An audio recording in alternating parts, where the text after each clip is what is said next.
Hello everyone, welcome again to our channel chemistry जरा हट के। और आज देखिए आप डिफरेंट टॉपिक्स की सीरीज़ में टॉपिक पढ़ने वाले हैं empirical formula and molecular formula calculation. कैसे एम्पिरिकल फार्मूला निकाला जाता है, मॉलिक्यूलर फार्मूला। तो वीडियो को बिल्कुल भी स्किप मत करिएगा।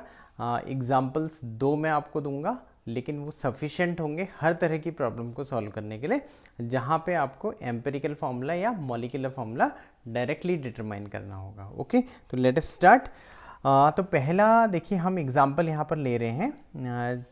सपोज कोई ऑर्गेनिक कंपाउंड है जिसमें कार्बन का परसेंटेज आपको दिया गया है 40% और हाइड्रोजन का परसेंटेज दिया गया है 6.6%, और साथ में आपको दिया गया है इन दोनों के परसेंटेज के अलावा, मैं पहले परसेंटेज लिख देता हूँ किस किस का, कार्बन का और हाइड्रोजन का। ये दिया गया है, ये 40 और ये 6.6। इसके अलावा आपको दे रखा है कि इस कंपाउंड का जो वेपर डेंसिटी है, राइट। तो यहाँ पर मैं लिख देता हूँ वेपर डेंसिटी वो है 15 और हमें फाइंड आउट करना है इस कंपाउंड का मॉलिक्यूलर वेट। ओके, क्या क्या दे रखा है मैं रिपीट कर देता हूँ। We have been given 2 elements, carbon hydrogen, उनका परसेंटेज दे रखा है ये, और वेपर डेंसिटी दी गई है। और हमें क्या पता करना है, हमें एम्पिरिकल फार्मूला निकालना है और मॉलिक्यूलर फार्मूला निकालना है। तो कैसे निकालेंगे वो हम चीज़ को समझना चाहेंगे, बट बिफोर दैट हम समझेंगे कि एम्पिरिकल फार्मूला और मॉलिक्यूलर फार्मूला में कैलकुलेशन वाइज क्या फार्मूला रहेगा, वो सारी चीज़ समझ लेते हैं। जैसे देखिए एक सिंपलेस्ट एग्जांपल लेते हैं, बेंजीन C6H6। इसका जो CH होगा ये एम्पिरिकल फार्मूला होगा। एम्पिरिकल फार्मूला मतलब सिंपलेस्ट फार्मूला हो गया, राइट। और ये क्या होगा, मॉलिक्यूलर फार्मूला। तो जो मॉलिक्यूलर फार्मूले का भी फार्मूला बनेगा वो क्या बन जाता है, एम्पिरिकल फार्मूले का होल n। जैसे इस पर्टिकुलर एग्जांपल में n की वैल्यू 6 आ रखी है, इसलिए ये C6H6 हो गया। ओके, तो हम लोग एग्जाम्पल को स्टार्ट कर रहे हैं, आप समझने की कोशिश करिए क्या होता है। जैसे ही आपको परसेंटेज दे रखा है तो आप कैलकुलेट कर लेंगे कि ये 100% आ रहा है या नहीं आ रहा है। अगर 100% आ रहा है, सारे एलिमेंट्स के परसेंटेजेस का sum, then it is okay. Otherwise आप क्या करेंगे, सारे परसेंटेजेस को जोड़ेंगे और 100 से माइनस करके रेस्ट अमाउंट निकालेंगे जो ऑक्सीजन का होगा। तो यहाँ पर ये आ जाएगा 46, 47, 53.4 ऑक्सीजन का परसेंटेज निकल के आएगा। ओके, उसके बाद हम क्या करेंगे, एटॉमिक वेट लिखेंगे। एटॉमिक वेट कार्बन का 12, हाइड्रोजन का 1, ऑक्सीजन का 16। फिर हम क्या करेंगे, परसेंटेज को एटॉमिक वेट से डिवाइड करेंगे। तो डिवाइड करेंगे कितना आएगा, देखिए इतना 40/12, 6.6/1, 53.4/16। तो ये जो आ जा रहा है कैलकुलेट करके, ये आ रहा है 3.3, 6.6, 16 3 48, 5 4, 16 3 48। अब ये जो नंबर आए हैं उनमें से हमने सबसे छोटा नंबर चूज़ कर लेना है और उस सबसे छोटे नंबर से सबको डिवाइड कर देना है। तो सबसे छोटा नंबर इनमें 3.3 है, तो हम क्या करेंगे, 3.3 से सबको डिवाइड कर देंगे। ओके, तो 3.3 से मैंने डिवाइड किया यहाँ पर 6.6 को भी और लास्ट में यहाँ पर भी। तो ये 1 आया, ये 2 आया, ये 1 आया। इसका मतलब एम्पिरिकल फार्मूला जो बन के आएगा, मैं EF लिख दे रहा हूँ, वो आएगा कार्बन के करस्पॉन्डिंग 1, हाइड्रोजन के करस्पॉन्डिंग 2, ऑक्सीजन के करस्पॉन्डिंग 1, जिसको आप CH2O लिख सकते हैं। तो मॉलिक्यूलर फार्मूला अभी हमने देखा था, एम्पिरिकल फार्मूले का whole n, empirical formula CH2O, इसका होल n। n की वैल्यू निकाली जाती है molecular weight upon empirical weight से। मॉलिक्यूलर वेट हमें यहाँ पर दिया गया है कितना, वेपर डेंसिटी से निकालेंगे। अगर मॉलिक्यूलर वेट डायरेक्टली दिया होता तब तो अच्छा है, अदरवाइज हम क्या करेंगे, वेपर डेंसिटी का दुगना कर देंगे, यानी 2 × 15 करेंगे और एम्पिरिकल वेट एम्पिरिकल फॉर्मूले से निकालेंगे। कितना, 12 + 2 + 16, ठीक है। कार्बन का एटॉमिक वेट 1, हाइड्रोजन के 2 एटम्स हैं, ऑक्सीजन का 1 एटम है, तो 12 + 2 + 16 ये आ गया 30, तो ये वैल्यू कितनी हो गई 1। इसका मतलब n की वैल्यू आपने 1 रख दी, तो मॉलिक्यूलर फॉर्मूला आ गया CH2O का होल 1, यानी इसको CH2O लिख सकते हैं। अगर n की वैल्यू 2 आती तो C2H4O2 हो जाता है। ओके, तो ये पहला एग्जाम्पल है। हमेशा देखिए पहला एग्जाम्पल सबसे इम्पॉर्टेंट होता है।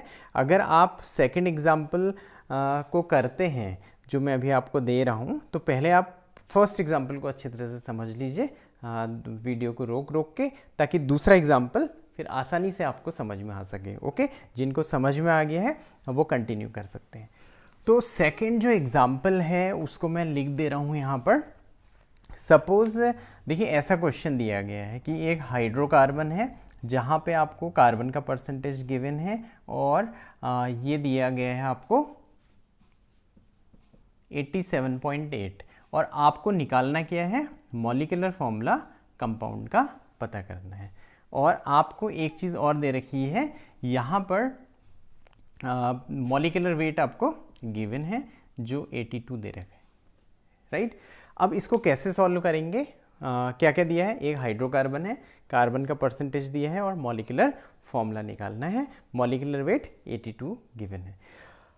तो इसको सॉल्व करने के लिए देखिए बिल्कुल उसी तरह से हम चलेंगे। सबसे पहले परसेंटेज लिख लेंगे और एलिमेंट्स का, कार्बन 87.8, राइट। अब कई लोग क्या गलती करते हैं कि ऑक्सीजन लिख देते हैं यहाँ पर, क्योंकि पिछले एग्जाम्पल में हमें बताया गया था कि सब एलिमेंट्स का सम ऑफ द ये परसेंटेज अगर 100 नहीं आ रहा है तो रेस्ट विल बी ऑक्सीजन, लेकिन यहाँ पर वो गलत होगा क्योंकि हाइड्रोकार्बन कह रखा है। हाइड्रोकार्बन का मतलब केवल हाइड्रोजन और कार्बन होगा, तो इसका मतलब बाकी जो बचा होगा वो हाइड्रोजन होगा, जो कि 12.2 आ जाएगा, राइट। अब फिर क्या करते हैं हम, एटॉमिक वेट लिखते हैं, कार्बन का 12, हाइड्रोजन का 1। फिर क्या करते हैं हम, डिवाइड करते हैं परसेंटेज को एटॉमिक वेट से, तो 12 7 जा 84 हो गया, 38, 12 3 जा 36 और 12 7 जा 84, 38, 12 3 जा 201, 7.31 आया और ये कितना आ गया 12.2 आ गया। अब हमें जो सबसे छोटा नंबर है, ओके, उससे सबको डिवाइड करना है। तो अगर आप 7.31 है सबसे छोटा, तो उससे डिवाइड करेंगे तो ये तो 1 आएगा। 12.2 डिवाइडेड बाय 7.3 कर लेते हैं, ओके। तो इसको डिवाइड जब करेंगे देखिए 73 है और 122 है, तो 1 पॉइंट आएगा और ये बचेगा 27 और 22 49, 49 बचेगा, 490 होगा। फिर आप इसको 73 से डिवाइड कर दें, ठीक है। तो ये कितना आ जाएगा देख लेते हैं। ये बचेगा आपका 6 टाइम्स मेरे ख्याल से आ जाएगा, तो 6 18 42 और 1 43, ठीक है। तो 6 आ रहा है और फिर ये 52 बच रहा है, तो ऑब्वियसली ये कितना हो जाएगा, इससे और इसके बीच में आ जाएगा, तो ये 7 आ जाएगा, 1.67, ओके। अब हमें क्या करना है, इसको बड़े ध्यान से देखिएगा क्योंकि ये डिफरेंट टाइप ऑफ एग्जाम्पल बन गया पहले से अलग। कैसे, डायरेक्टली आपको एम्पिरिकल फॉर्मूला ऐसे नहीं देखने को मिल रहा है कि नंबर्स यहाँ पर वैसे नहीं आ पा रहे हैं ना इंटीजर्स में, तो फ्रैक्शनल वैल्यू आ रही है। तो कैसे सॉल्व किया जाएगा, आपको इसको मल्टीप्लाई करना पड़ेगा by a suitable number. Suitable number मतलब अगर देखिए आप इसको 2 से मल्टीप्लाई करेंगे तब तो ये तो 2 हो जाएगा, लेकिन इसको 2 से किया तो इसको भी 2 से करना पड़ेगा मल्टीप्लाई, और ये 3.34 आ जाएगा। 3.34 को आप ना 3 लिख सकते हैं ना 4 लिख सकते हैं, जैसे इसको ना 2 लिख सकते थे ना 1 लिख सकते थे। ये नहीं कि ये 1.67 हो गया तो सीधे 2 लिख दे राउंड ऑफ करके, हाँ 1.9899 होता तब आप लिख सकते थे, ओके। तो हम क्या करेंगे, और हायर नंबर से इसको मल्टीप्लाई करेंगे, और अगर हमने इसको देखिए मल्टीप्लाई कर दिया कितने से, 3 से, तो ये तो 3 बनेगा, और इसको हमने 3 से मल्टीप्लाई किया तो ये 5.01 आ जाएगा। अब जब ये 5.01 है तो उसको आप 5 लिख सकते हैं, राइट। तो अब यहाँ पर क्या बनेगा, जो फॉर्मूला बनेगा एम्पिरिकल फॉर्मूला C3H5, ये क्या हो गया एम्पिरिकल फॉर्मूला।